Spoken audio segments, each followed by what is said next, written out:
Hey, everybody, welcome back from lunch. We will resume with our agenda. We will take up item PH4, which is a comprehensive plan amendment 22-01 Willis Custom Yachts. Good afternoon, members of the board. My name is Clyde Doolin. I'll be filling in for Mr. Rosato this afternoon. This is a simple comprehensive plan amendment. Willis Yachts is property with about a total of 66 acres. Only 2 acres of the property are in question and up for discussion here today. This is a small-scale plan amendment. It was presented to the local planning agency on April 21. At that point, they voted 3-0 to recommend approval. I didn't want to do that. I'll scroll down here. What we have is some property that is right-of-way, or was right-of-way, and it was abandoned. And so this red line you see on the screen, and this red line, and this orange-ish line, and this green line, and this purple bit right here, that's all abandoned right-of-way. It has no future land use designation. And so in order to develop the property and not run afoul of having no future land use designation in these areas, the applicant has sought the commercial waterfront future land use designation on each of these right-of-ways. It's consistent with all the surrounding land, which is also commercial waterfront, or in the case of where my cursor is located, industrial. And so it's 2 acres out of 66 acres. There's no issue with sprawl, there's no issue with facilities capacity, there's no issue with compatibility. Staff recommends approval. That's great. Any questions for staff? Commissioner Hurd. Yeah, I remember when the county abandoned this right-of-way. What did we get in exchange? I don't know the answer to that. Who does? It's 2 acres of waterfront. I seem to recall it was the right-of-way of some sort under 95 that we swapped out or something when we did this, when we did that. That's all I remember. I don't remember what the details were of it all. Good afternoon, Commissioners. Paul Schilling, Growth Management Director. This, I believe, and I don't know the answer to your question, Commissioner Hurd. However, I do know that these areas were platted many decades ago, I think in the early 1900s. So I suspect there was a convenience fee, but I don't know the particulars of what happened with any of the details of that. This site has been operated as a commercial marina for many, many years, as we know. I just know that it's the policy of Martin County not to abandon right-of-way, waterfront right-of-way, and we did. So I wondered what we got in exchange for 2 valuable acres of waterfront. When you say waterfront, these small portions of these rectangles actually touch the water. Is that what you're? I mean, They've been abandoned for quite some time. Maybe 15 years?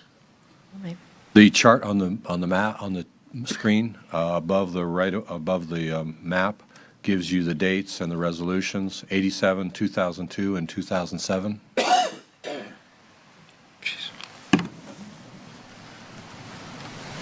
Okay. Commissioner Campy? I've had the opportunity to go out there both before Willis purchased the operation and prior to it. And I'm thrilled that Willis Custom Yachts is investing in the county, in the community, and specifically in this specific site, because they are going to breathe brand new life into this. And this, I think, is the first step in that process. They had a lot of opportunities to be elsewhere, and they've picked here, and it's a terrific company. So I think, from my perspective, I hear what my colleague Commissioner Hurd is saying, that normally we don't do it for no reason or for without something, and maybe at the time we did. But for me, to show our support, not that those right-of-ways could be for anybody else, the property's completely surrounded by their property. I think it shows that, sort of a step in the right direction for economic development and supporting businesses that are supporting our community. I'd make a motion to accept staff's recommendation. Second. Okay, we have a motion and we have a second. Is there anybody from the public that would like to address us on this item? This is public hearing item number 4, Comprehensive Plan Amendment, CPA 2021 Willis Custom Yachts. Needs to turn in his notices. Yes, sir. If you'd please tell us who you are and Yes, good afternoon, Matthew Barnes, Senior Project Manager with WGI here on behalf of the applicant. I had a little presentation. I don't need to go through it. Staff did a great job with the graphics. I do have proof of notification. I'll hand to the clerk. And that's proof of notification for both the comprehensive plan and the rezoning, because we did it in one mailing. So I'm just here to answer any questions.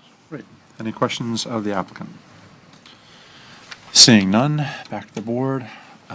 Did I ask for public? Yes. I did. Any further discussion from the board? We have a motion, we have a second. All in favor of the motion, say aye. Aye. All is opposed? Motion carries unanimously.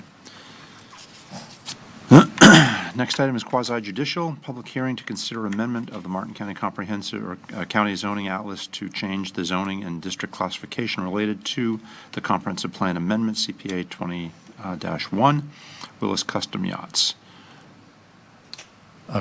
Good afternoon again, members of the board. We My need to name is do Clyde Doolin, and I've turned in my resume and the copy of the board item to the clerk, and However, we need to ask the board for, and then you needed to be sworn in, actually, before you said that, but, Okay, I'm sorry. You have to do that all over again. yeah. Hey.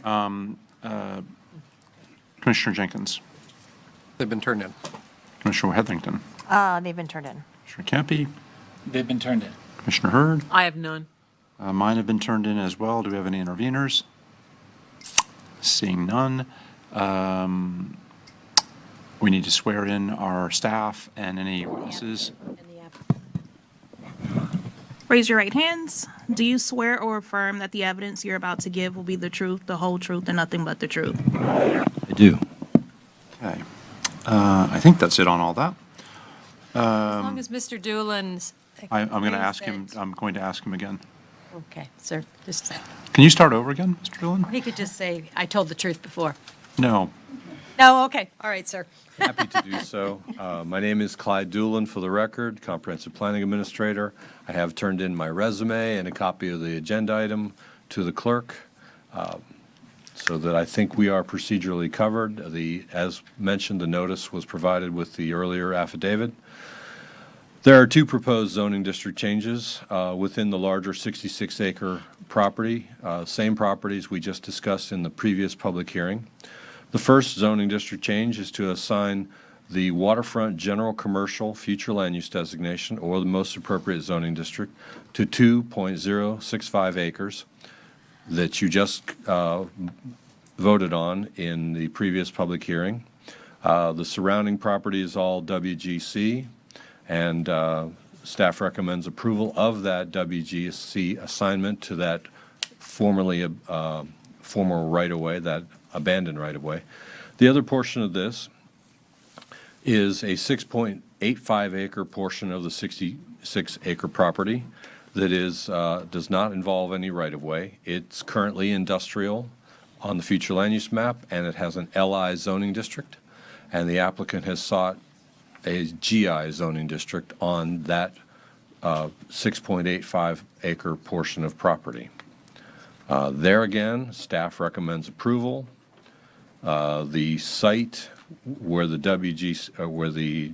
proposed general industrial would be located is adjacent to another piece of property that was recently changed to general industrial. All of the properties surrounding to the south are all industrial on the future land use map. And I want to get down to the map.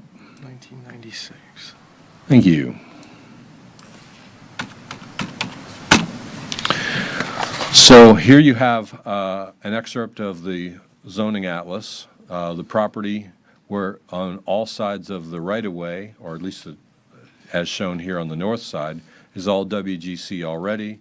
So the most appropriate zoning district staff can recommend would be WGC on these highlighted portions right here, which you just considered in the earlier public hearing. Also WGC here where my cursor is, and WGC here, east-west on that bit of right-of-way. The other portion of it, currently here is is GI, where you see my cursor, and I'll try to zoom in just a bit there.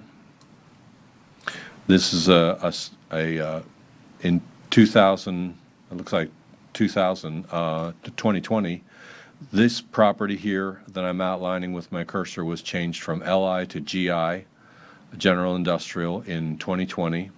And the applicant is seeking to change this portion, which I'm outlining with my cursor, which is 6 acres plus or minus, also seeking to change it from LI to GI.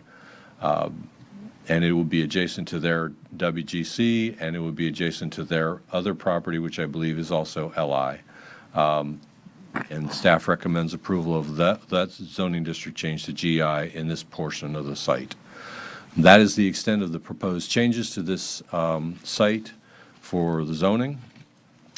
Any future development will have to be done via site planning and will come before you at a later date. And with that, I'll end staff presentation and be happy to answer any questions. Mr. Doolin, thank you. Commissioners, any questions of staff? Seeing none. Sir, do you have anything you wish to add?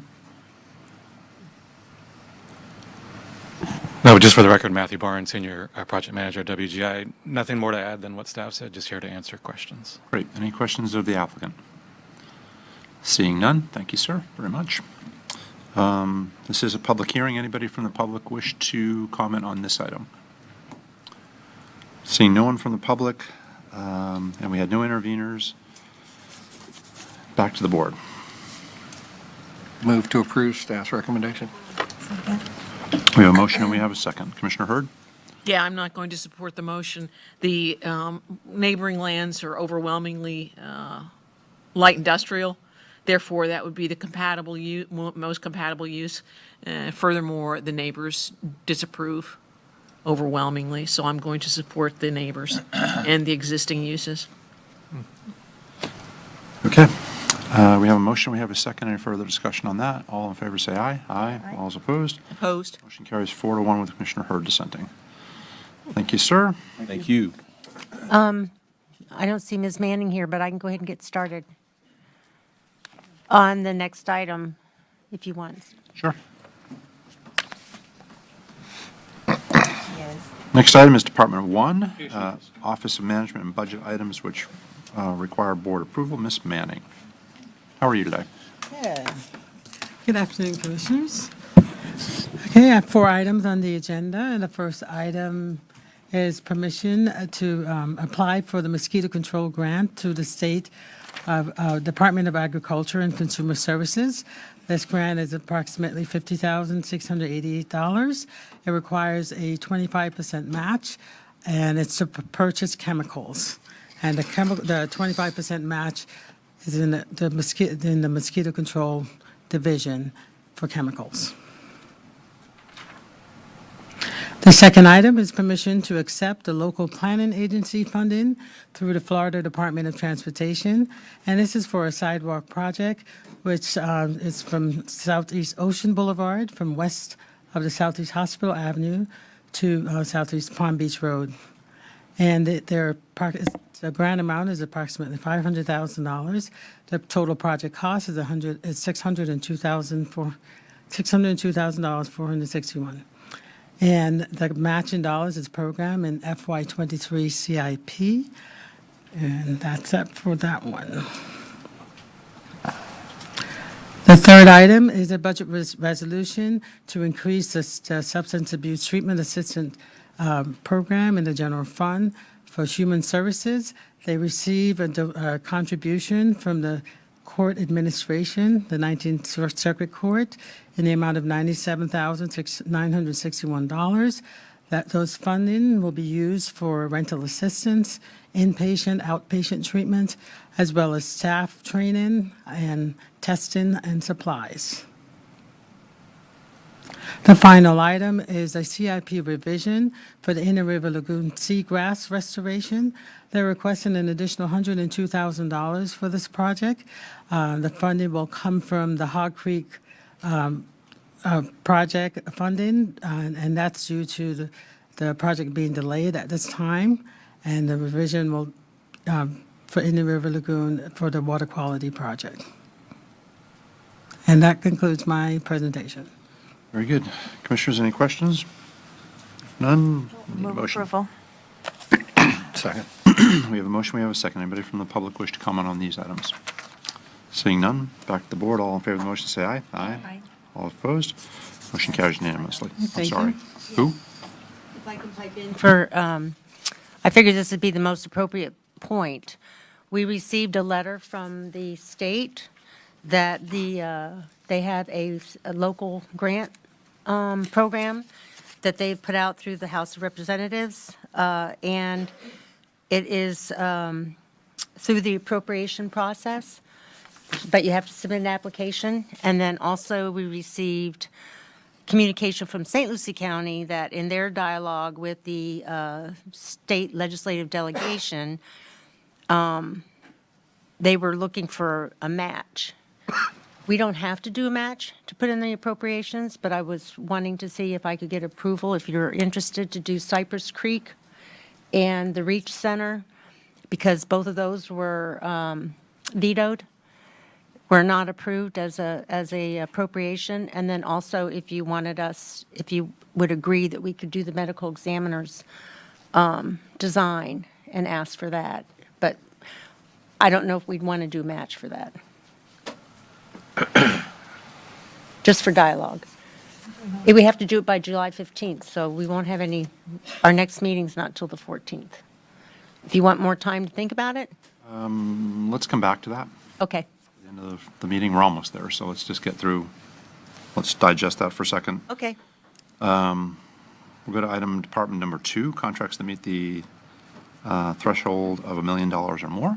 Good morning. Afternoon, Commissioners. Tasha Sapp for purchasing. I do have 2 items for your consideration today. Hope Hills Neighborhood Restoration, recommend action. Move that the board approve the contract to the lowest responsive and responsible bidder, Lauren Jock Trucking, in the amount of $1,021,129. Move that the board approve the CIP revision to update the funding source to ARPA infrastructure, and move that the board authorize the county administrator or designee to execute any and all documents related to this request. Okay, we will when we get there. Second is the construction engineering services for the Old Palm City vacuum sewer system and water main project rebid. Recommended action is move that the board approve the contract to Giffords Webster Engineering, Inc. in the amount of $1,358,372.50. Move that the board authorize the county administrator or designee to execute any and all documents related to this request. And that is it for my items. Okay. Commissioner Heatherington asked that we separate out the 2 items. So let's take item number 1. Any questions or discussion on item 1?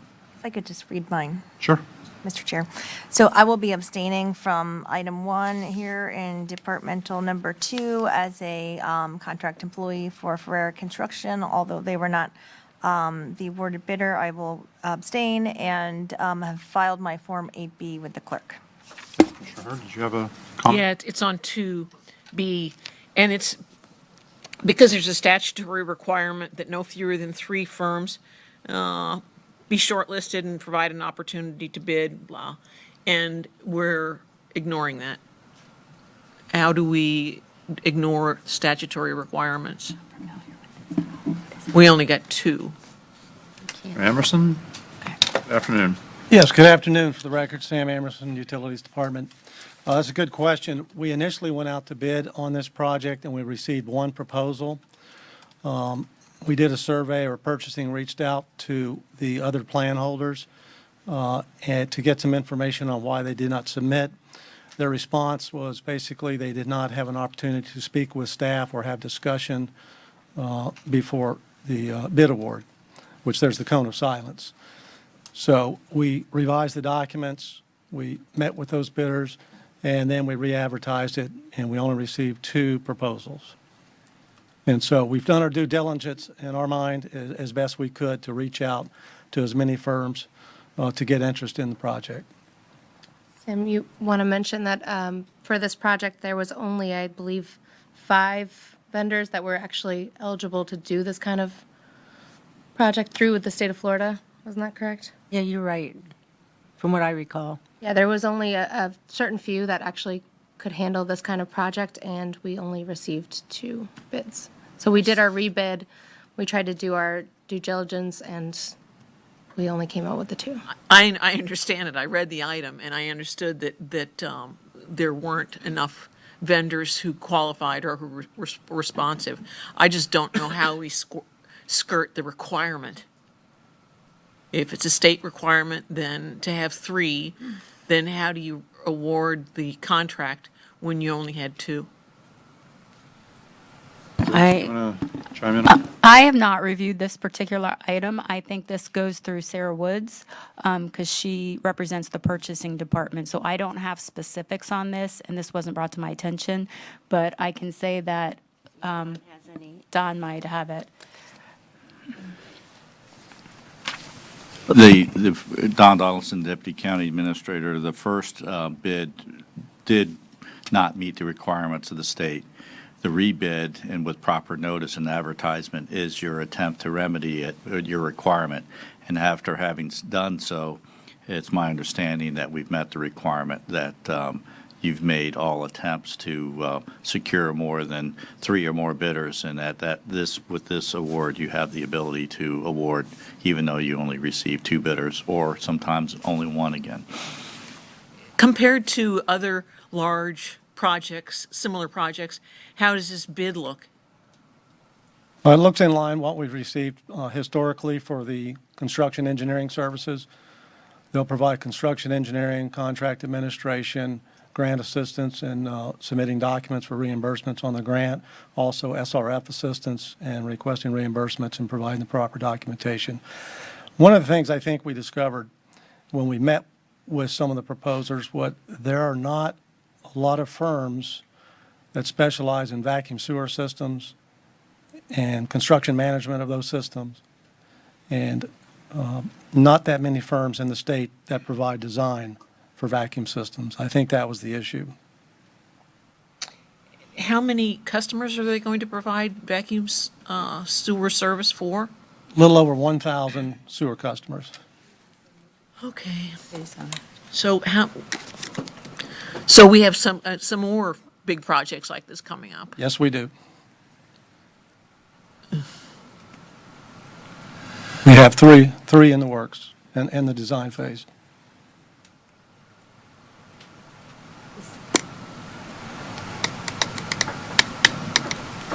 You all set? Yeah, I'm uncomfortable with this. Okay. Commissioner Campy? I hear my colleagues' concerns, but I have also heard the staff's response to it. I mean, it's not uncommon nowadays that if there's only 5 people in the whole universe, that can potentially bid on it, to have 2 of the 3. I don't know that we would want to, hamstring the project, so especially considering its location. I make a motion to accept staff's recommendation. Second. We have a motion and we have a second. This is for, you're not voting on the first one, correct? Or this is the first one? No, I'm not voting on the Hope Hills, the first one. First one. But you have your light on. I was just aside to, this not having enough bidders has been a constant, concern of mine. And we've talked about it, I think, ad nauseum with procurement on, do we do exit surveys after we do? Is there something in this, this procurement document that dissuaded the qualified bidders from doing? But we do contact them when there's a no bid. And they provide feedback. Yes, we always try to reach out and ask for a no bid statement and see why they did not bid. That's what Sam was saying about the first bid. We did reach out to all of them, and they asked for a pre-proposal meeting that we did, and actually none of them showed. So we definitely tried to do whatever they were asking of us. So we didn't get feedback as far as why they didn't bid then. That was So- their only requirement that they asked of us, and was a pre-proposal to meet the staff and go over things, and we offered that, and no one showed. Since we do have some of these larger projects coming up, I think it would behoove us to reach out to some of them during this process, because it will completely stall our septic to sewer transition program if we can't have, bidders bidding on designing these. So that was just a comment, more or less. As far as the construction side, if I could comment, we pre-qualified 5 firms for construction phase before we started the Golden Gate project. And so we'll be utilizing those. One now is not interested, but we have 4 pre-qualified that will likely be bidding on the construction phase for Old Palm City. The engineering phase, and along with construction too, the construction phase is approximately 2 years. Old Palm City, their engineers estimating like 26 months.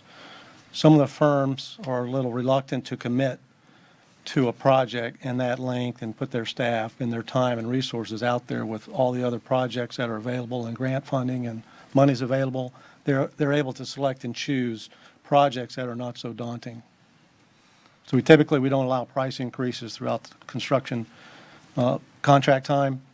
And with the situation we're at now with supply chain and price increases, a lot of the bidders are a little reluctant to commit to a project that's 2 years in length. So there's a number of issues we're dealing with. Yeah, so as a commissioner, those are some of the contract provisions we've been looking to adjust, to have price adjustments based upon documented, so that contractors are not put in a condition where they can't fulfill the obligation if there's 30 or 50% increases in prices over beginning the project. So those are some of the things we are looking at in adapting. We're all having to adapt our contracts to deal with fuel charges, supply issues, wages we have not touched yet, but those types of things are something we can put in our contracts. Okay, any further discussion? We have a motion, we have a second on item 2, right? You can vote on that one, right? All those in favor of the motion say aye. Aye. All those opposed? Motion carries unanimously. Back to item 1. We need a motion. Motion to accept staff's recommendation. Second. We have a motion, we have a second. Any further discussion on that motion? All in favor of the motion say aye. Aye. All those opposed? Motion carries 4-0 with Commissioner Heatherington abstaining. Thank you, Commissioner. Thank you very much.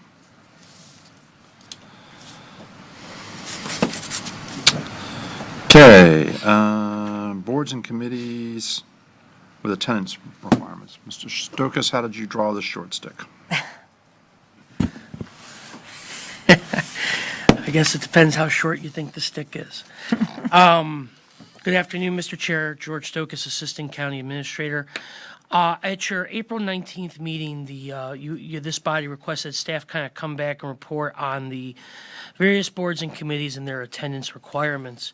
In an attempt to be brief but brilliant, I want to basically focus in on a couple things. And the first one is that we did look, Donna, if you could scroll to the attachment for boards and committee requirements. The first item is each board has attendance requirements that fall into one of 3 categories. One category is that the absence requirement is set forth by resolution for that specific committee, such as the Animal Care and Control Oversight Board. You can see that's through resolution.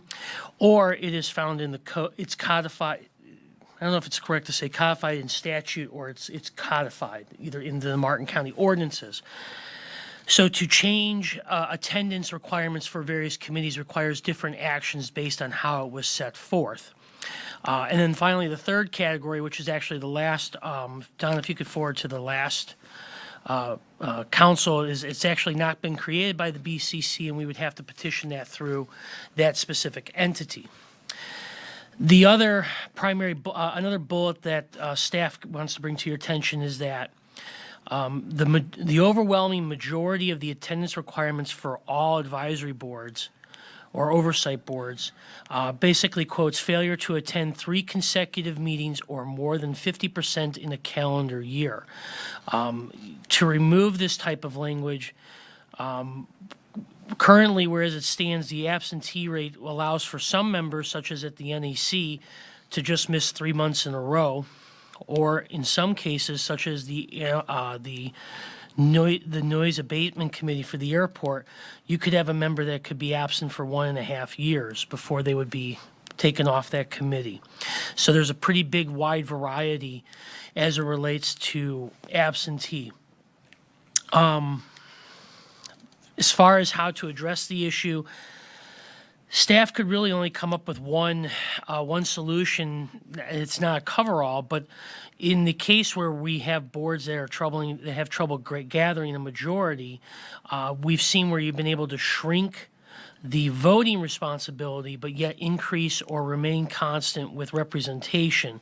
For example, with the Animal Care and Control Oversight Board, we have one member from the Sheriff's Department who does not vote, but does represent that type of constituency, or at least that type of professionalism onto the board. So, you know, as far as his ability, we would have to deal with this on a case-by-case basis. I did talk to did have Mr. Abate talk to the PRAB in regards to some of their attendance. They have communicated to me that they would like to see the attendance remain the same for the PRAB. Don't know how that would factor into it, but this is really what we're presenting to the board. I do not have a solution, but I am looking for insight, commentary, and direction. With that, I'd be more than happy to answer any questions. Mr. Jenkins. The incident or the situation that brought this to our attention, that individual I talked to and a couple other folks, I don't know that we need to change the rules of sitting on a board. I think we need to insist they do an annual schedule. So that is the biggest thing. So a lot of these, like the NAC board, schedules one meeting to the next. So in that meeting, they decide when they're going to meet the next one, and then so nobody can really kind of schedule like Taryn does for us, you know, a whole year of when we're going to have BOCC meetings, so we can work our vacations and all of our personal stuff around that. So I would make a suggestion, if it's practical, feasible, that at CRA, that Susan and her group work up an annual, these are when we're actually going to have these meetings, and the PRAB board also is or, you know, any of them that apply. And I think that might cure a lot of it. Yeah. So anyway, that's my 2 cents. And your calendar, I give credit to Miss Gordon on. She's actually helps me put that together, so. Okay, cool. Thank you. Thank you. Any thoughts? I think that's a good thought. The only thing in my back of my head is I'm wondering if Susan already does that for the NECs and the CRA, but we will make sure, if not, that's brought to their attention. We'll bring that to her and make sure that they do that. Oh, I'm sorry, what? All of them do. Follow, I think is what probably PRAB. Okay, well, that was one of the complaints. Okay. I also want to take this time, Mr. Chair, to thank Ms. Gordon for her help and insight with all these boards, as well as Carolyn Schmidt, my assistant, in putting this all together. There's quite a bit of information here, excuse me. So there was a little sidebar going on, so that's already done. Apparently. The calendaring. I And don't think they follow. I think when they're established, they say they're going to meet like the third Thursday of every month, if I'm not mistaken. It's not a calendar. And Donna, you're shaking your head for the most part. Why don't you come and elaborate, since you do this, she does this all the time. Yes, she does. Not straighten you out, but does the boards and committees. Donna Gordon for administration. Every month I do a notice of public meetings. And at the end of each year, I ask all of the committee's liaisons, when are your meetings going to be for next year? They send me a list. And that's how I create the notice of public meetings. Yeah, they change every once in a while because things happen, but they follow their schedules pretty much. Commissioner Heatherington? I would just chime in to what Commissioner Jenkins, there was the instance, and perhaps they do follow it, the person that ended up being removed off of the, believe it was the PRAB board, they had added some meetings, changed the times, and from my understanding, and I think that's what sparked this original conversation. So if they do follow a regular calendar, that's one thing, but if they're putting special meetings and that counts as attendance, and then they're, adding them on the fly, there was some kind of situation, and I can't remember every single detail now, but that caused the removal of a person that had been on there long-term and was pretty dedicated, and I think this is how this sparked this conversation. So, I do agree with that long-term planning, and then apparently we have to either stick to it or maybe have a mechanism to excuse someone in certain circumstances or allow them to join via Zoom or what other mechanism. Commissioner Campy? Thank you, sir. Since Ms. Gordon told us that majority of the committees and boards do have an annual calendar that's set ahead of time, I like what Commissioner Heatherington said. I was on the same track that those should be the meetings that you are responsible for. And if there is a special meeting or if a time is changed that you are not allowed, or not able to make, that should not count as one of the official absences against you because it was either added in later or the time was changed. There was special circumstances that created that meeting. Then there should be special circumstances that if someone can't make it. The example that we're using, I do remember now from the 19th, was an individual who had been on the board for a long time, probably chairperson at some point, and we don't want to lose those people. I get that, some people are taking advantage of a system that they serve on a board and never attend, which defeats the purpose.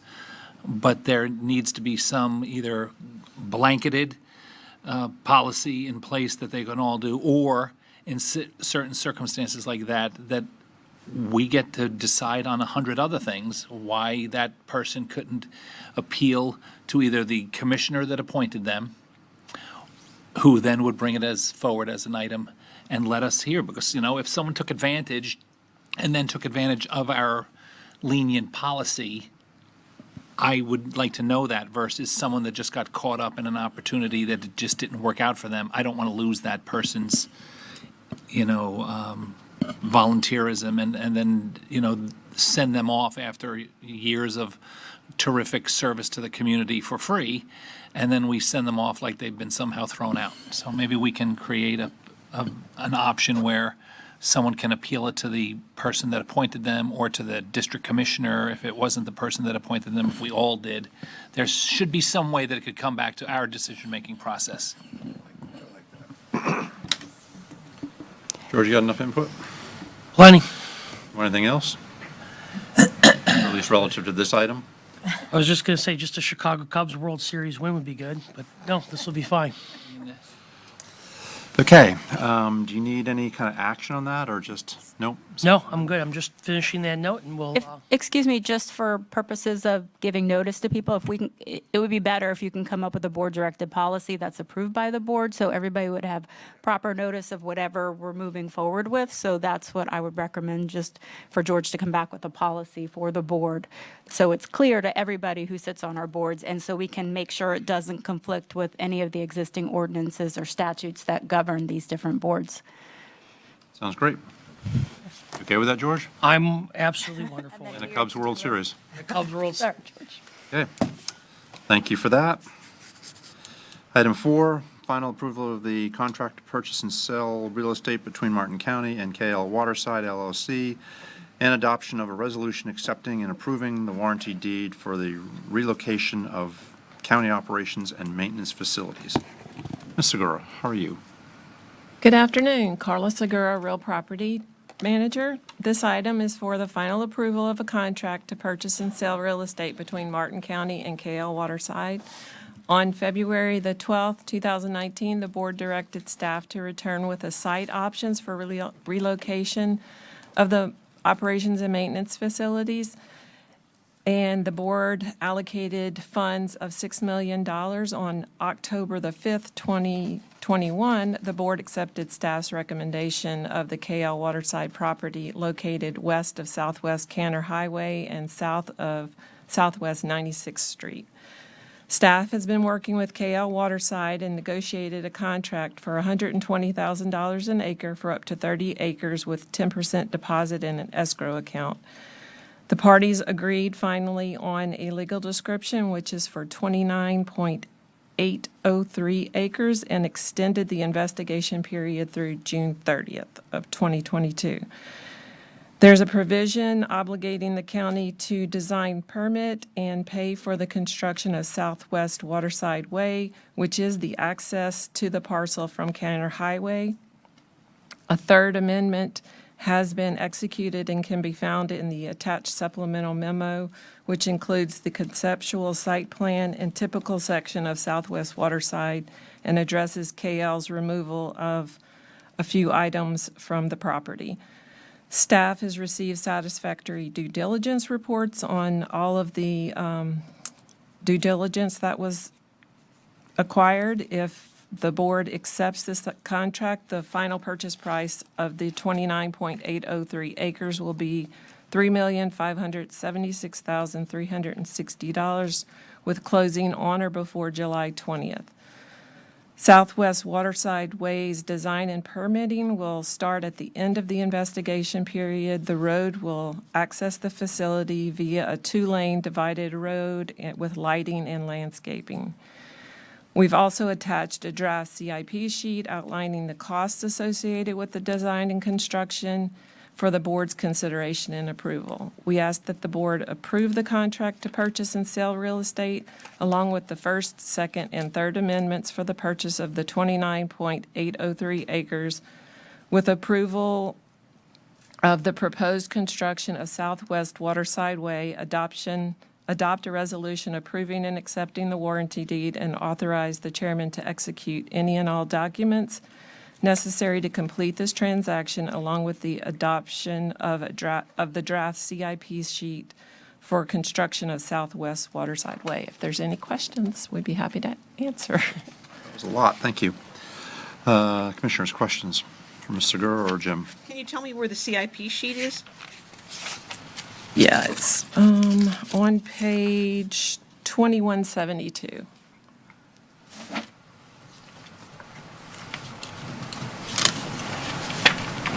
Commissioner, it's on your screen. Okay, thanks.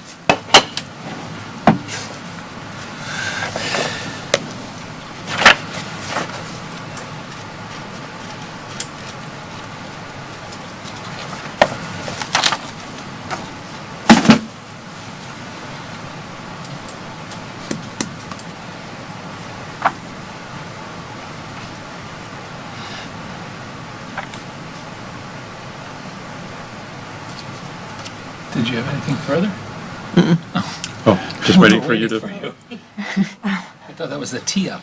I thought it was too. Okay, any other questions of staff? Seeing none. Anybody from the public wish to comment on this item? Seeing none, back to the board. We need a motion. Move to approve staff's recommendation. Second. That was the tee-up. I was waiting to see. I didn't want to, take all the seconds. It's okay. Okay, we have a motion, we have a second. Any further discussion? All in favor of the motion, say aye. Aye. All those opposed? Motion carries unanimously. Thank you very much. Step in the right direction, Don Donaldson. Thank you, Karen. It's like you're going away, Preston. He's not sitting in that chair just yet.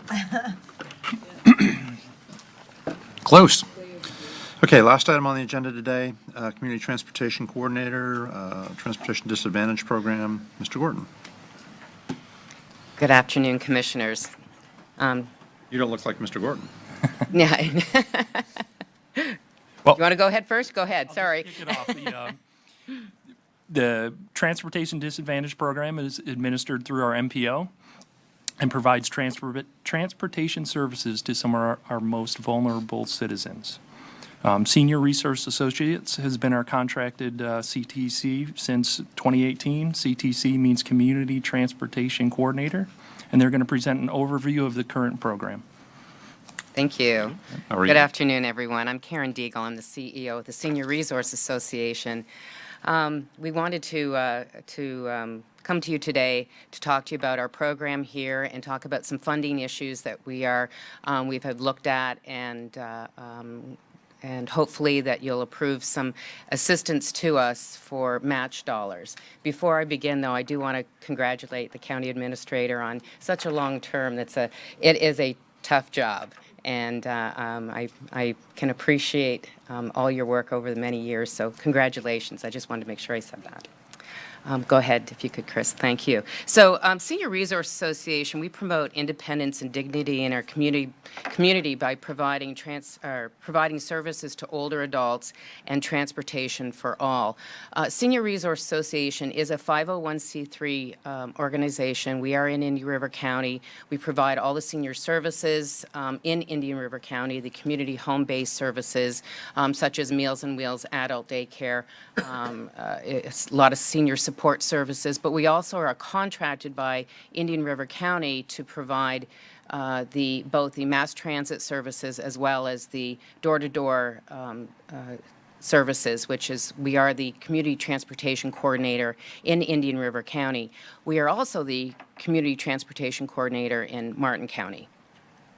And how did this all happen? So back in October of 2018, we were asked by the Commission for Transportation Disadvantage, the Florida Commission, to temporarily take over the Martin County as the CTC.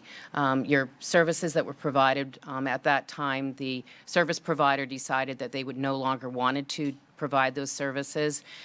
So when asked if we would do it on a temporary basis, we looked at the program, and of course my board had to be advised, and they approved to go ahead and take on the door-to-door service here.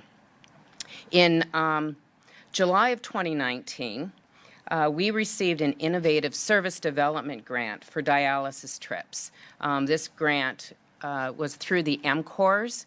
And again, because the MCOR was discontinued, so was the CTD and that year. And so in February of 2020, we did win the formal bid for Martin County as the CTC, and we will continue to be the CTC here for 5 years and till 2025. And at that time we would hope that we would want to again write for the bid as well.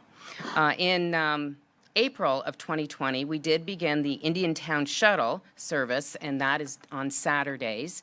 And if you want to show the services, we just want to point out the shuttle service because we are doing more than just the door-to-door transit. This Indiantown Shuttle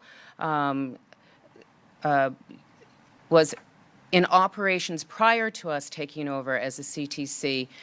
It stopped happening prior to us taking over. We realized and recognized the need for that for a number of different reasons, and so we did start it again. And you can see in the difference between 2020 and 21 and this year, the number of trips that we're providing. That is a Saturday-only service.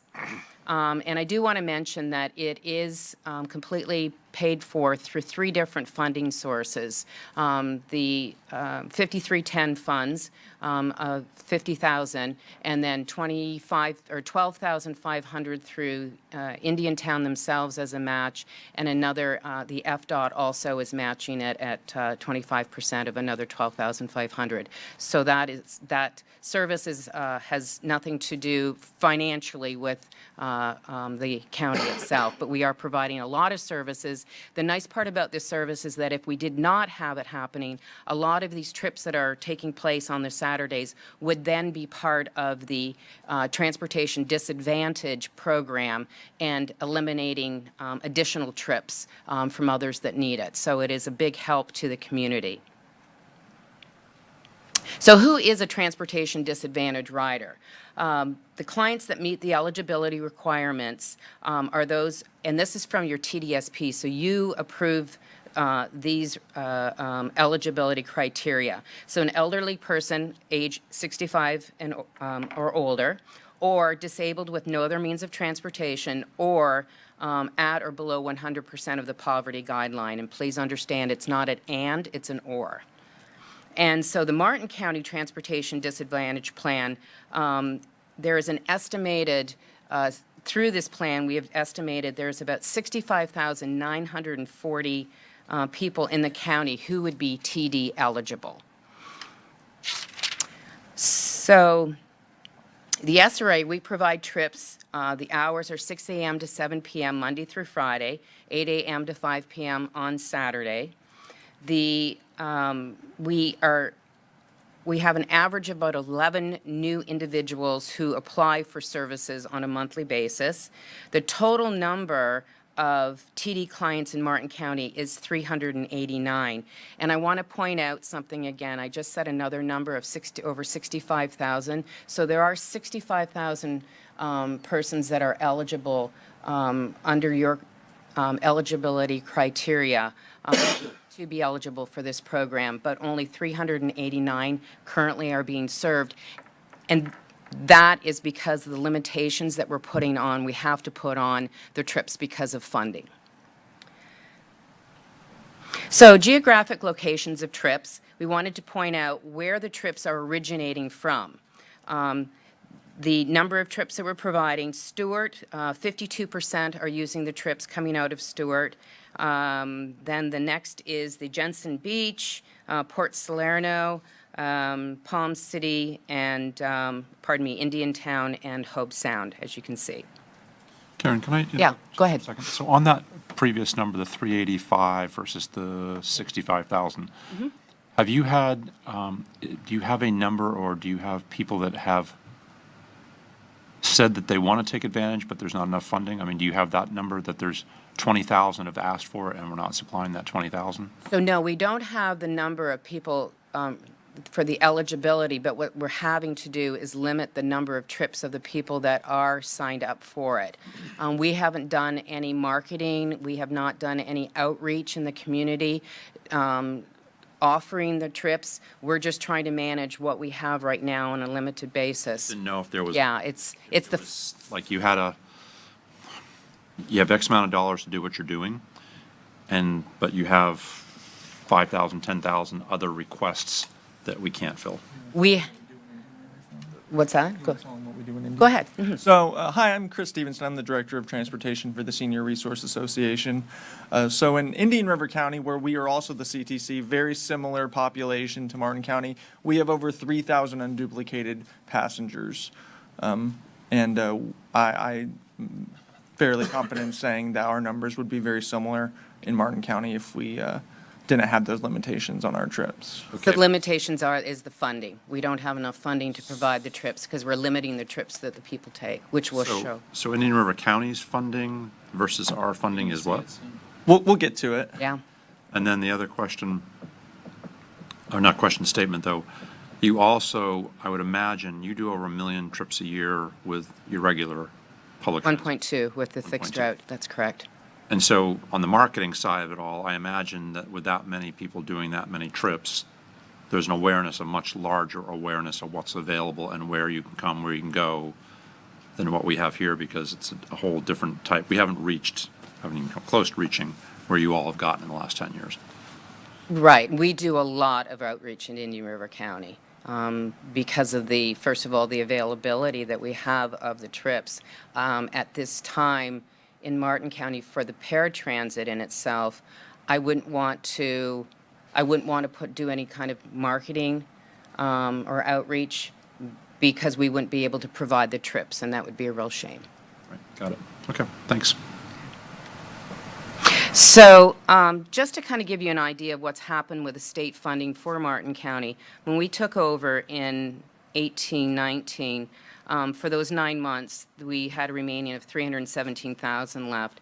We did get a bump in 1920 to the $455,000, and that had to do with the Innovative Service Development Grant that we wrote for, and that allowed us to provide trips without limitation at that time.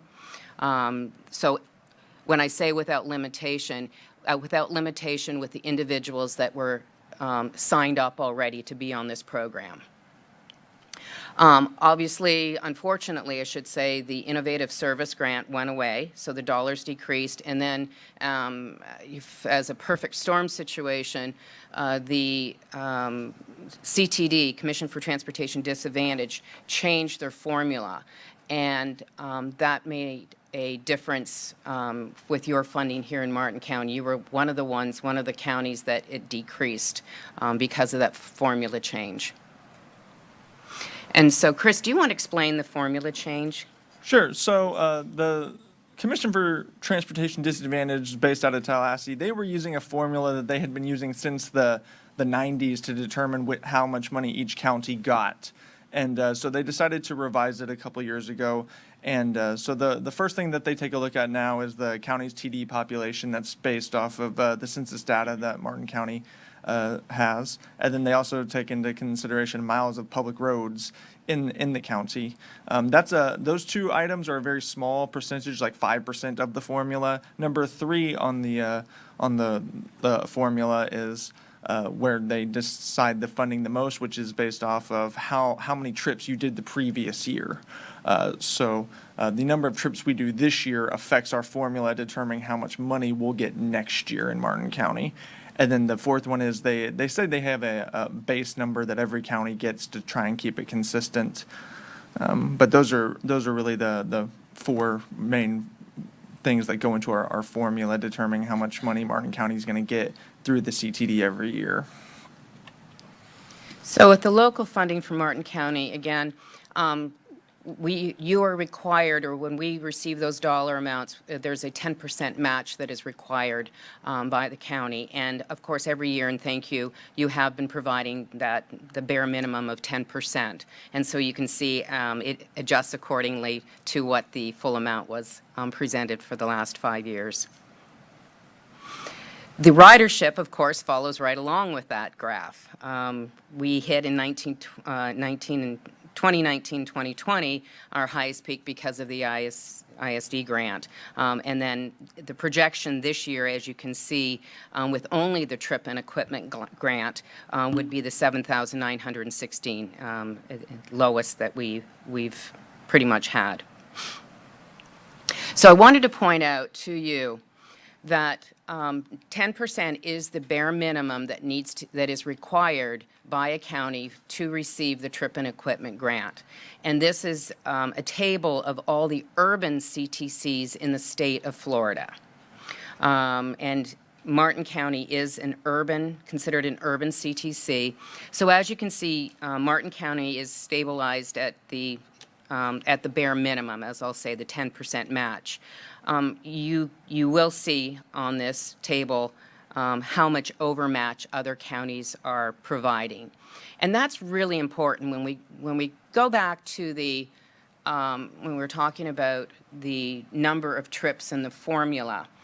To increase the amount of dollars that a county receives each year from the CTD really is dependent on that third point that was on that graph, is that the number of trips that are provided. So the more trips you provide one year, the greater dollar will be brought down from the state, from the CTD in the next year.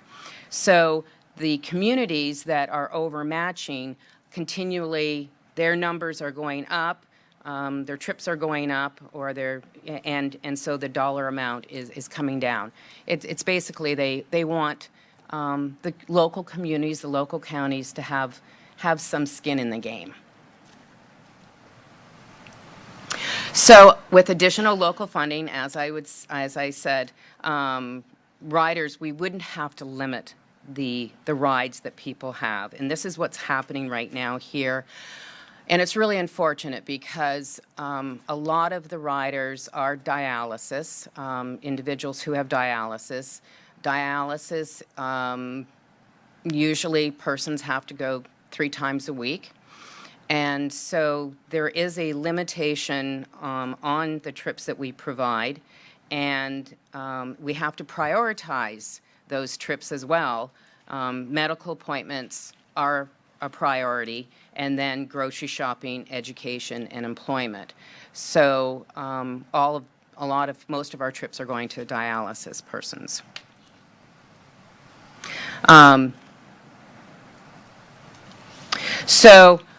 Just kind of going back to that little bit about limiting the trips, I just want to kind of give an example of what's happening.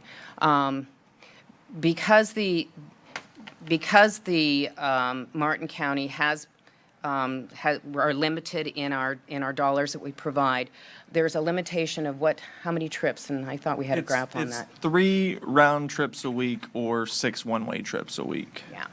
So a person is only allowed to receive 3 round trips a week. So that means if you are a dialysis person and you have to have your dialysis treatment 3 times, you are then not going to be able to go shopping or go to any other medical appointments or have any type of quality of life of visiting anyone.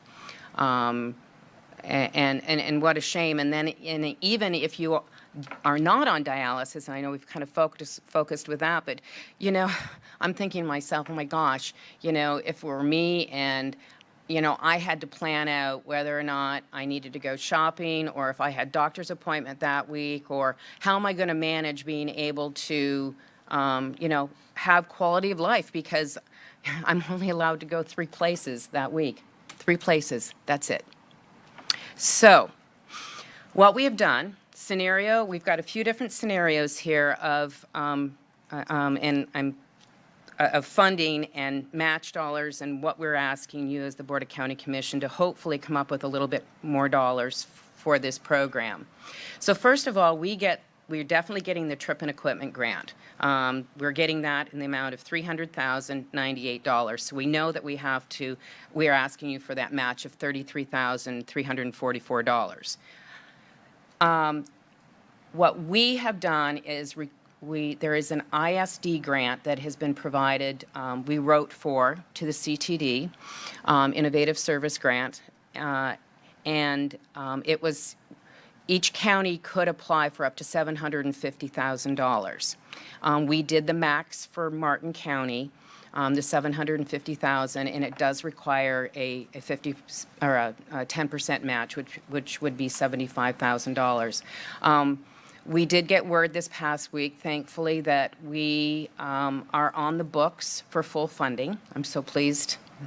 It is being recommended by the committee for full funding, which would mean it would be $675,000 plus a $75,000 from the Board of County Commission, making it $750,000. That is going to be approved on the 24th of this month. Normally, what we have been told is that once it's recommended by the committee, it usually goes through. So we know we're going to get a significant amount. I just, I pray that it's not going to be any less than that. So obviously, I'm here to ask for that amount as well, which brings it up to the $108,344. That's the scenario number 3. That will give us an expansion of 24,806 trips. We shouldn't have to limit. But I'm looking at number 4, and I am appealing to all of you to go more than just the bare minimum of the 10%. If you would consider doing another overmatch and bringing it up to the match of $183,000. I know that the question is, do you think the need is there? We only have 389 people signed up. I really, truly believe the need is there. I think that if we we put our time and energy, like we have proven to in the other county, that you will see that there are a lot of individuals who need this type of transportation. I will say also, I want you to realize that we do not bill until after the trip is done. So if you were to approve that $183,344 on number 4, as we do the trips, that's when we bill it. So if we do not, if the need is not there, if it doesn't happen this year, just because it's something new and something great that's happening, if the need is not there, you do not pay me for that. We bill you per trip.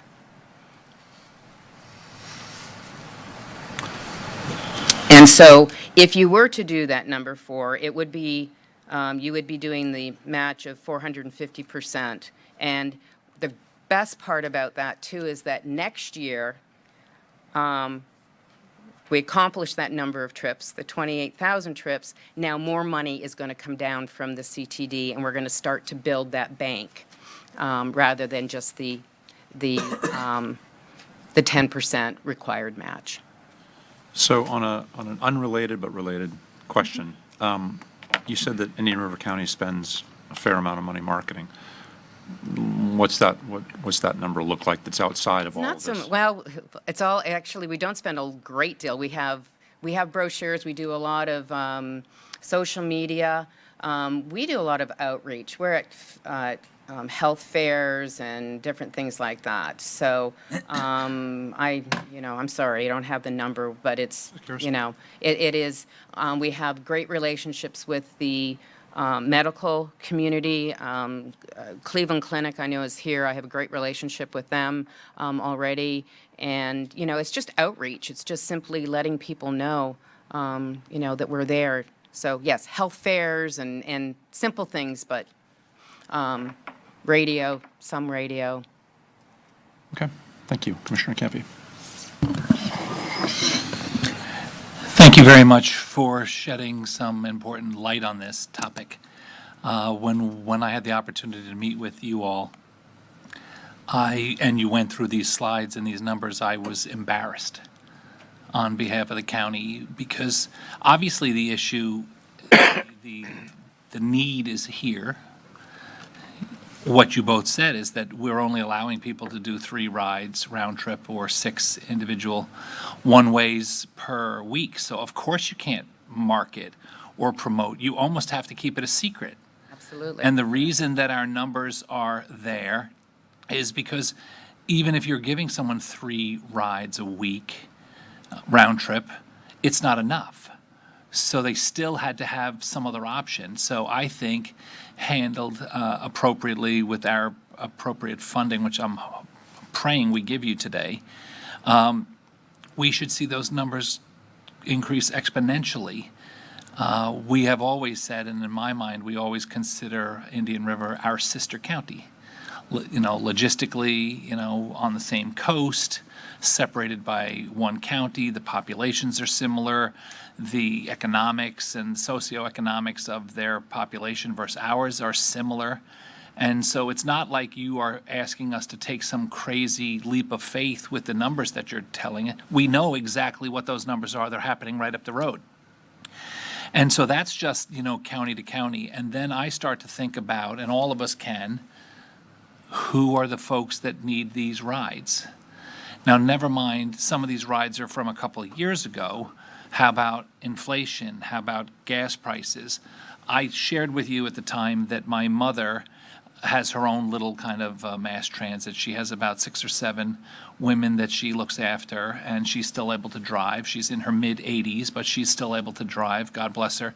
And she takes her friends around because, either they're not available for this or that the 3 a week is not enough. Because if you have dialysis or any other appointments, and any of us that have had any kind of sickness or have to do any kind of, I call it getting involved in the appointments, and then going there, and then the time that it takes, and then getting referred to go somewhere else. Well, you got to be petrified to be referred somewhere else because you don't have the possibility. So now you add in the fact that gas is, $5 a gallon and nowhere heading in the opposite direction. People that were humanitarians and neighbors and friends and relatives, all of a sudden you can't do it.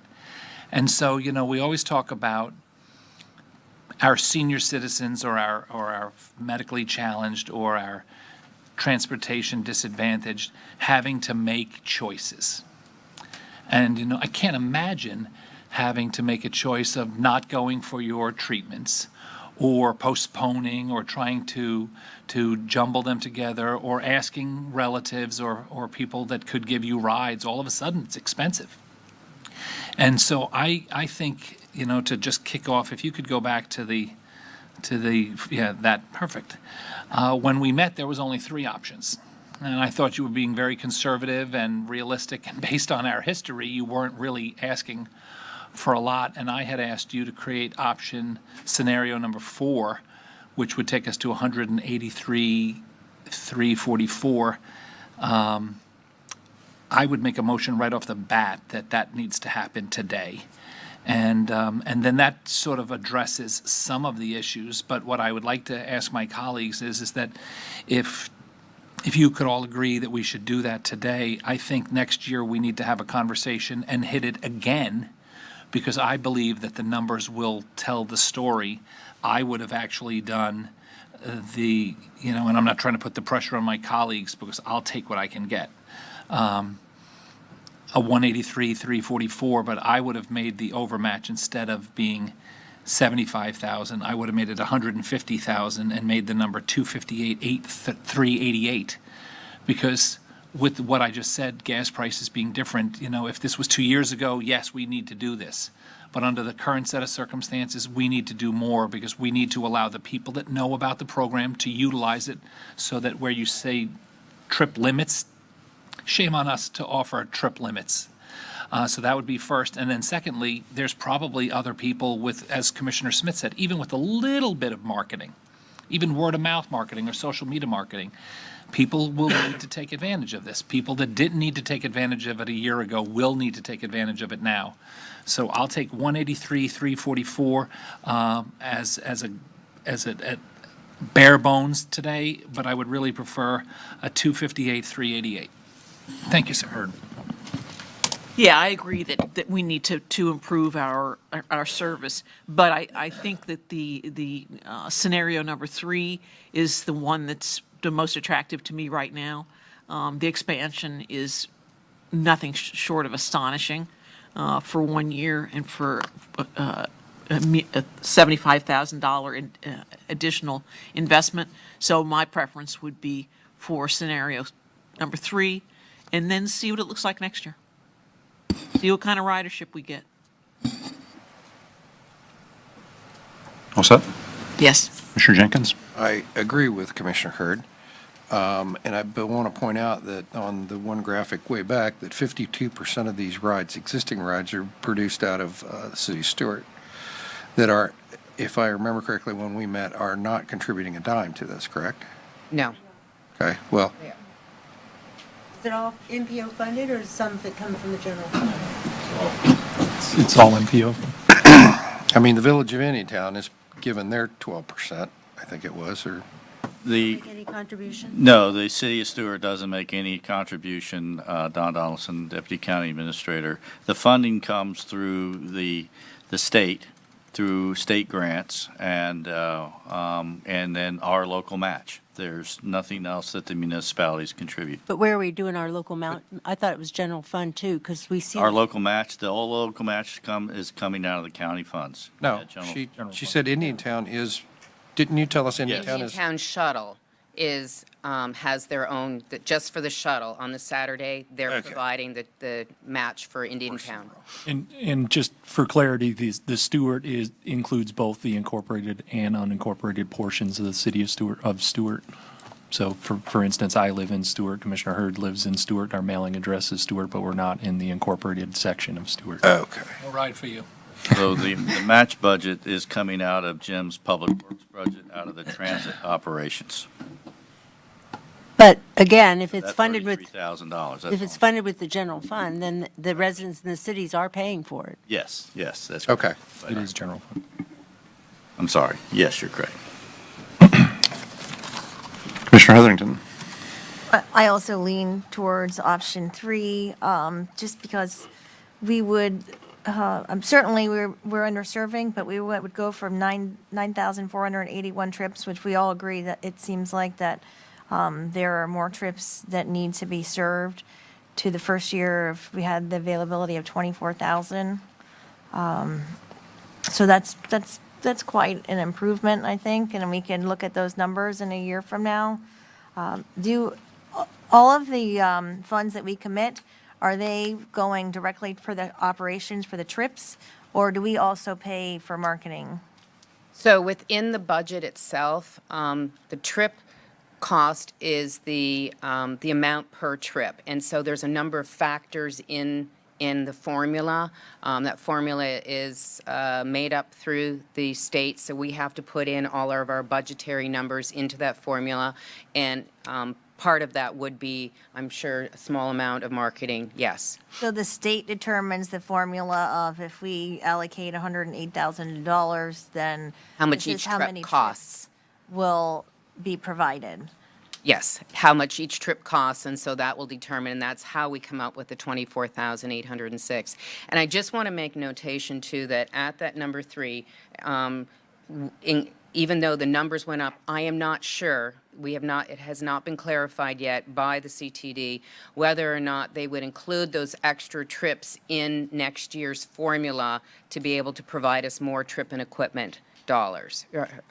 Okay, so, so going back to what I said about, overfunding so that we can get more dollars for the big trip and equipment grant. The trip and equipment grant is the steady eddy of funding. The ISD grant is not. We don't know if it's going to happen again next year or not. So we're going to get this bump. So I just want you to be aware of it when you're making these decisions, that you're going level again. You're doing that 10% match only. Yes, we are increasing the numbers, but it's only being increased because of the innovative service dollar grant. And that if they don't include those trips and they don't come back next year with that grant, that we're back down to level again, 0, and with very limited numbers. So just. It's a good pilot. Okay. So Karen, maybe I'm missing something. The item 3, what's the overmatch for item 3? So there is no overmatch. It is 10%. You are doing 10% of the so trip and equipment grant and 10% of the ISD grant. Okay, So so there's no overmatch. So it's still at 0. It's still a 0. That is correct. If you're on the chart, when I show it to you next year again, you're going to be down Can at we 0. go back to that, the black chart that you had, I think, just before this, that one? That's the 1, 0. If you go to the other one, Chris. Forward? That one. If you were to do it at the number 4, that's where you're overmatching by 450% now. Okay. So officially, we're in the other, show the other chart. So officially, you're down there again still. Second from the bottom. Shame on us. So I have I don't know if it's a compromise or a suggestion, because we sort of have a couple different opinions here. What I would rather see us do, can you go back to that one? Thank you. I think I'd be willing to go to item 4, but what I'd want to do, Karen, is kind of see in 6 months, are we reaching what we thought we were going to reach? Did the money actually, What was the number? What's the graph? Kind of how are we looking? does the percentage start going up, or are we flattening? And remember, you don't give us these dollars unless we do the trips. It stays in your bank account. It's not ours. So when we do the trips, then we get paid. We send a monthly basis to you for that. And we submitted a monthly invoice to the state of Florida as well for it. So that's how it works. So that's where I am. It pains me to agree with Ed. Well, I appreciate your camaraderie. Yeah. What I'm trying to do here, I'm not trying to get that big number. I'm trying to Karen, build up. Yeah, I get that. See what I'm trying to do, right? It's not. And I don't think yeah. I don't think we start to get where you want us or need us to get to, unless we start going into an overmatched category. And I think, the entire transit system, I still struggle with constantly. I know what it can be. I know what you all do. And it's our commitment as a county to it. And we have, I would say, somewhat lagged behind in terms of that commitment, financial commitment. And I know we got 10, 15 years ago, we got taken out of the federal funding from the Port St. Lucie it wasn't MST, it was, what was it? UZA. Yeah, UDA. UZA. And we lost, UZA, yeah. and we lost like 500,000 in that reshuffling. And I don't know that we've ever gotten back to where we should have been. So I think this would be a significant step to moving us in that direction for this category anyway, because there's other categories. But and I think with what we spend on a lot of other things that we spend on for our population, that really is probably the most challenged in many ways. I think it's worth. Probably the best spent money for this county. I don't disagree. So there you have it. Now, there's two of us that kind of think one way, maybe two of us that think another way. And Commissioner Hurd, I forgot where you were. Three. I think there's three of us that think one. Well, I was trying to get us to three. Yeah, I agree. All right, so with that, anybody from the public wish to weigh in on this item? Okay, back to the board. What do y'all want to do? I'm going to throw it out there. I make a motion that we accept scenario number 4. And based on the prior little conversation, I'll pass the gavel and I'll second Thank you. Commissioner Campy's motion.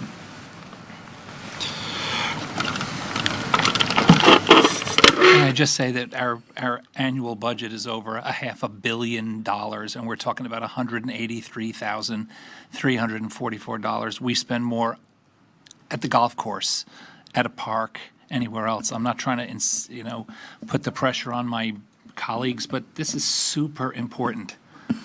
It's another $80,000, $70,000 that will exponentially increase next year because as they told us, if you add rides next year, you get more next year. Look at Indian River. I mean, they're our partners. They're our sister county, and they're crushing it compared to us. And these are serious rides that people, it's not like they're getting rides to the beach.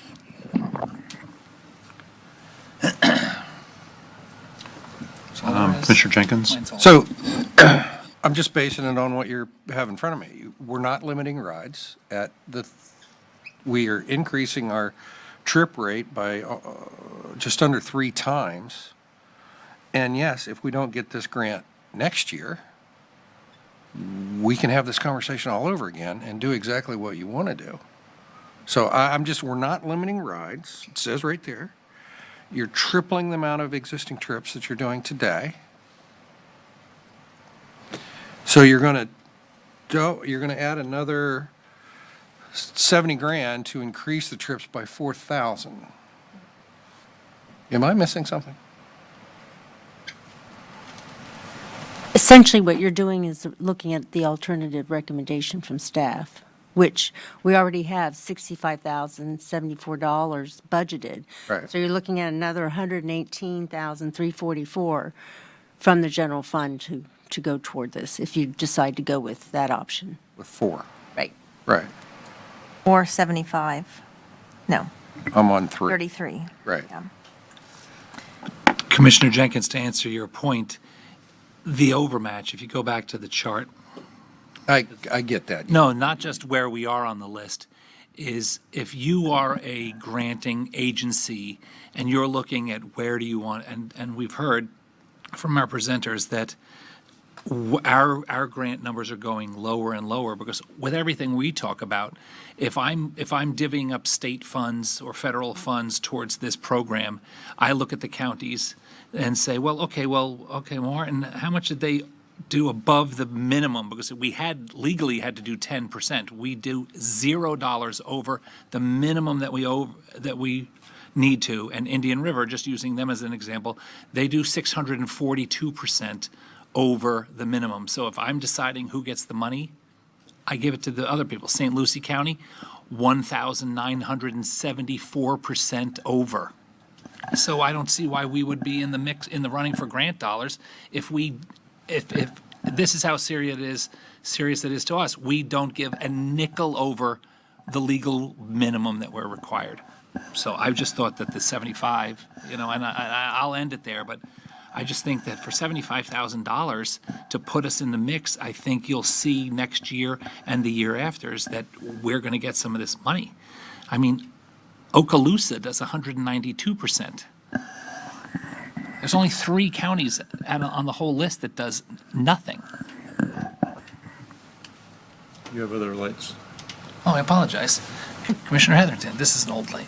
I'm not still looking at comparison. I think it's a great way to test. If we can go from 9,400 rides to 24,000, then I am all in next year of doing the overmatch. I think it's a great year just to test the numbers. I understand the concept of the overmatch, and if we provide that many trips, then we would be a year behind from the overmatch scenario, but I think that if we could reach those 24,000 trips, then it would substantiate for me that we would need to add into overmatch. And I'm not, all those counties are very different in makeup, so I'm not so interested in comparing on the list.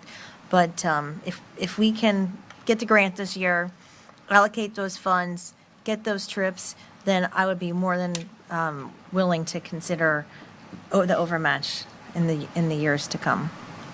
Commissioner Smith. Karen, you may have said it, and maybe I just didn't get it. Indian River County's overmatch is what? 642%. Yeah, but dollar-wise? Oh, shoes. Chris, do you know the numbers? I'm sorry. So before the CARES Act kind of changed it. It was $1 million in 2019. This next year, it's going to be about 800,000. In their overmatch? Their overmatch is going to be 740,000. And that generates 43,000 trips. Door-to-door trips, yes, sir. And whether we want to compare or we don't want to compare, we are incredibly similar to pretty much everything we do. I think that the thing that intrigues me the most, and we probably don't have the votes for it, but the thing that intrigues me the most, I want to get into that list with the overmatch, that next year's our number starts going up relative to the dollars we're drawing down versus waiting another year to get there. And why I'd be curious in 6 months to see if that trend were going in the right direction, then we'd know whether we were on target or if there was no reason to do so. I suppose, maybe the alternative for y'all is that you come back in 6 months if we don't do the overmatch. We look at it if it's trending up the way that it would suggest it ought to be. We can apply additional dollars at that point. I'll book the meeting right now, 6 months from now. Absolutely. We currently have a motion for scenario number 4 by Commissioner Campy, seconded by Commissioner Smith. All those in favor? Aye. Aye. All those opposed? Opposed? The motion fails 3-2 with Commissioners Jenkins, Heatherington, and Hurd dissenting. Thank you for running that. Okay, so you want a motion to the effect of the other? Yeah. Go ahead. So that you would move item 3 with the request to come back in 6 months, whatever is convenient, Karen, and give us an update to see if the trends are going in such a direction that we can revisit the overmatch at that point to get us into a more positive return later on. I would be comfortable to make that motion. I like that, yeah. Okay, so we have a motion. Second? I'm sorry, we have a second. Any further discussion? All those in favor of the motion say aye. Aye. All those opposed? Great stuff. Unanimous. Motion carries Thank unanimously. you so much for taking all your time to listen to Chris and I over the last while and this award. This is exciting. This is so exciting, and I look forward to be back here in 6 months and showing the trend. Great. So thank you. Chris, thank you. Okay, we have, I think, reached the end of our agenda. Did I miss anything anywhere along the line? Do you want to discuss what this? I will, yeah. Okay, Ms. Krista, you had 3 items that you wanted us to consider earlier. Yes, sir, and I apologize for springing this on you, if you will, but we just got this letter from the state on June 13th, and these grant requests or appropriation requests, however you want to discuss them, are due by July 15th. So you have one more meeting I mean, you have the 14th, but I felt it was too close to that meeting to have this dialogue. And so we just need to know, it was Cypress Creek and Reach Center? the Reach Center, and then St. Lucie County reached out on the medical examiner and said, would we want to do that as well? And so I just need some direction. I figure Cypress Creek and the Reach Center were a go. Yes, Commissioner Hurd? Don Donaldson, we Whoops. have the match money for those. Right. We submitted them for the legislature, so it's really going to it for a different appropriation. And the medical examiner, once again, is not our responsibility. I agree with you, but that's not, so there's four entities in District 19, and that's not the feeling of all four. Mr. Donaldson and I were both at the last meeting, and Senator Harrell was extremely supportive. What was the other And representative? Representative Trabulsi. Yeah. Both of them indicated that they felt that it is a local responsibility, and that they also felt that the county should be requesting a minimum 50%. Jesus. My feeling is, my recollection is that their contract is with IRSC, and that contract doesn't expire for another 7 years, something like that. So I have no interest in being billed for 1/4 of a $20 million facility, whatever it is. But I am interested in the Cypress Creek and the Reach Center. Okay.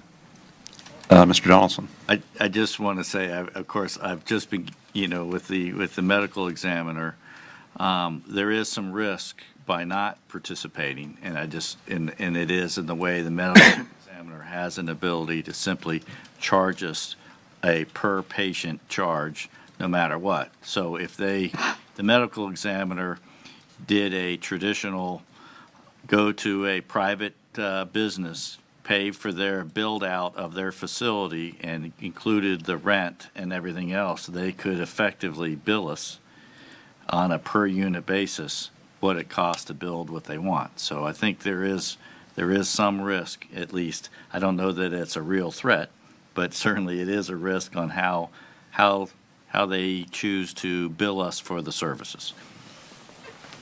Commissioner Heatherington? I was just clarifying what you're asking on the other Cypress.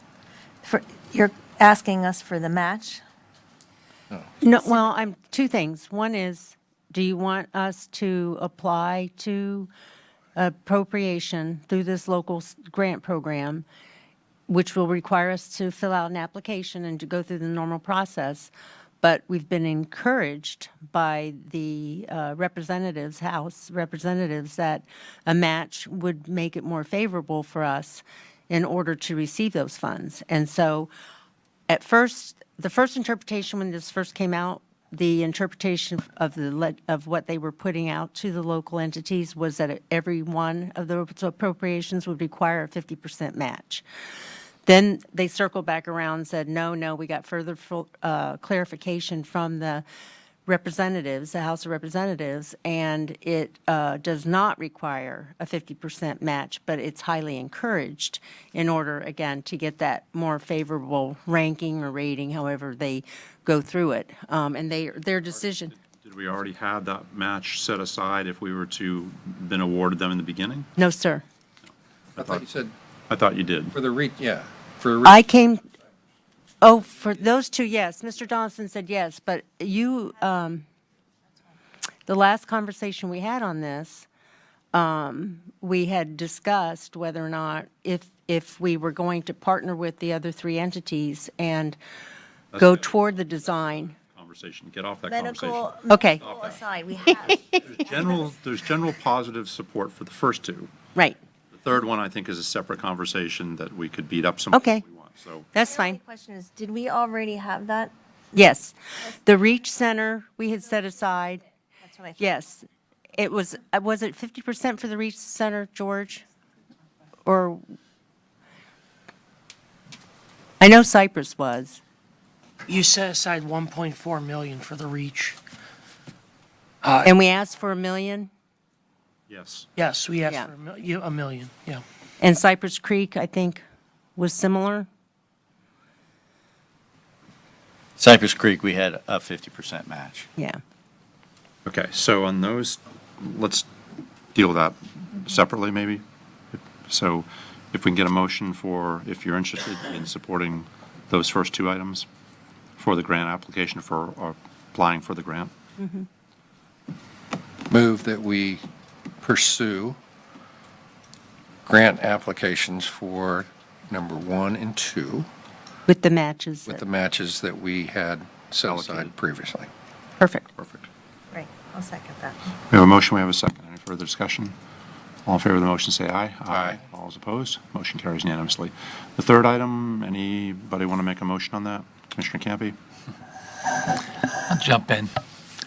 I think that based on the feedback that we received and some of the information that we discussed at the last time this came up during a meeting, that if Gail Harrell, Senator Harrell, and Representative Tobolski, Tobolski.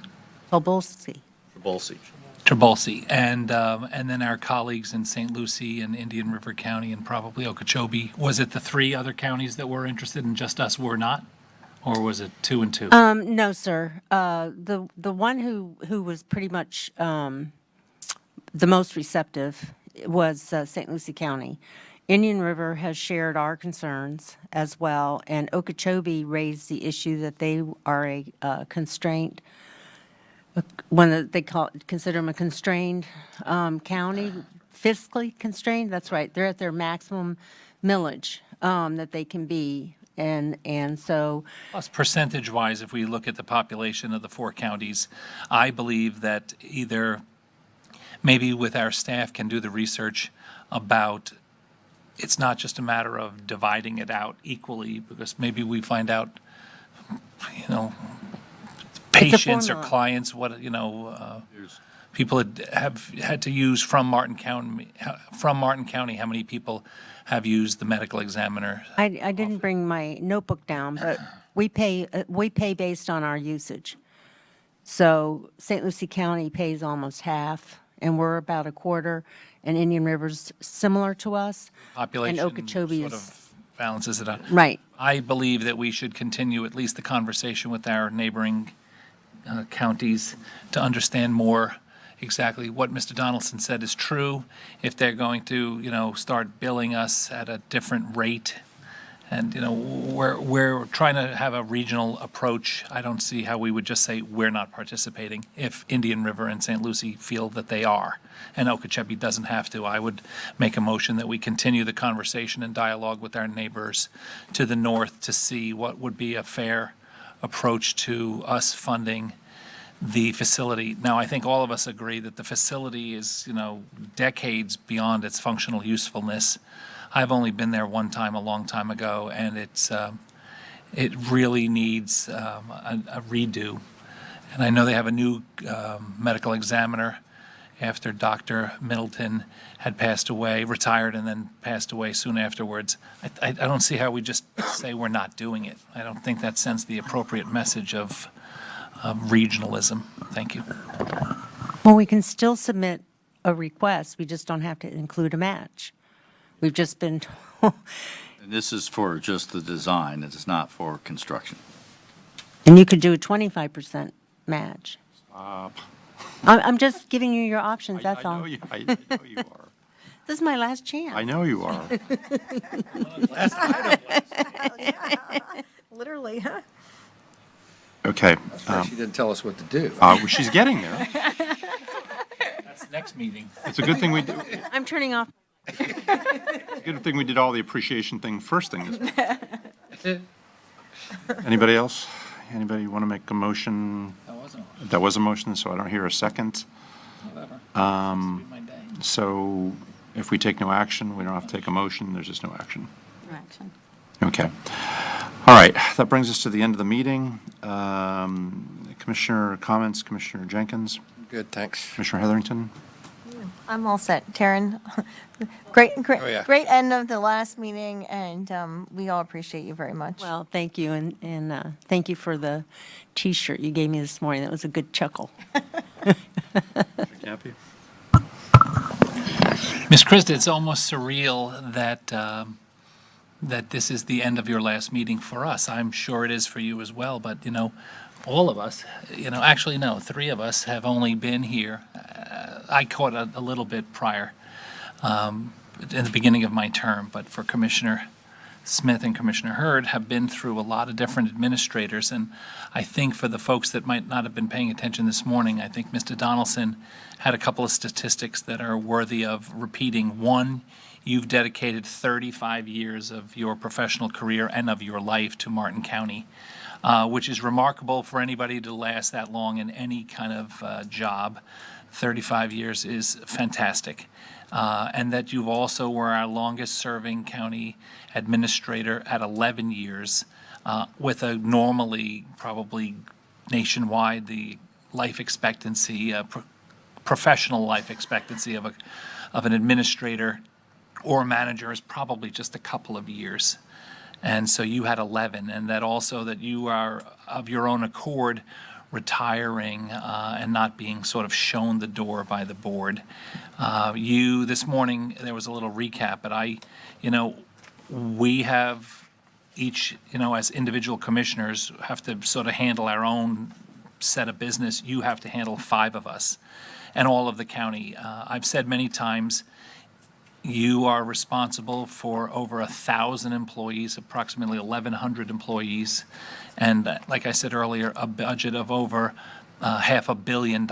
You would be classified as a top-notch CEO in anywhere in the private sector, and you've done it for a fraction of what private sector CEOs with those statistics would have made. So we obviously know you didn't do this for the money, that you've done it for the passion of your community at expense, at great expense and sacrifice of you personally, your husband, your children, now grandchildren. It's remarkable. I was one of the people when I first came here that met with you the night before we had the agenda item, and I asked you 2 questions that have always stuck in my head. One was because it was basically in the height of the now known as the Great Recession. And I asked you if you had the shoulders for it and if you had the stomach for it. And you agreed that you did for both, and you certainly have. You are a remarkable individual, and we are so fortunate to have had you for 35 years, and especially the last 11. I have some solace knowing that Mr. Donaldson will dutifully take over the reins that you have handled so masterfully for so long through a pandemic, through recessions, through hurricanes, through bridge issues and beach issues, and you've done remarkable, and you can be very proud, and I'm very thankful. Yes, thank you. And, I had 18 months to test drive when you put me in as interim in '09. So I went in with my eyes full wide open. And I have not regretted that decision. Really, the only regrets are some of the sacrifices that had to be made, particularly with my kids and my husband. But other than that, but it was all for a good cause. I mean, it wasn't just because we were either in a budget crisis or some other kind of crisis that I just didn't feel, not missing one meeting for the last 13 years, I didn't feel like it would be appropriate. And being here more than half my life. And I tell our new hires that this is going to be their family. These are going to be the individuals that they're going to interact with on a regular basis, and that these, and to remember that, and that we have opportunities for them. And I couldn't be more proud of the staff that we've been able to promote. I can't be more proud of the staff just in general. I mean, I couldn't do this, like I've said over and over again, without them. And the leadership of your department directors, and then, their staff are phenomenal for them. So we've got a great team. I'm going to miss them. There's some things I will miss, but there's some things that I won't. Let me guess. Thank you. This is longer. I'm set. Ms. Krista? I'm set. I'm set. I would echo everything Ed had to say. We've said it a couple times before. I don't know how you keep saying it over and over again, but it really is remarkable when you think about all the years that we have gone through, that you survived them all. And, in spite of the five of us. But it's a gift and it's an art, to be able to handle five of us with five very different opinions on life and where we come from and how we get to ideas and how you actually get to 3 votes. So it was a heck of a run. Yes. And we really appreciate everything you've done for the county. Kevin, good luck. I'll be here till next Thursday, so if anything pops up that you need for me to address, I've already told Dawn, I'm here to the last moment. Donaldson, good luck. We got bets on the hour that she actually Walks out the door. All right, with that, if there's nothing else, we are adjourned.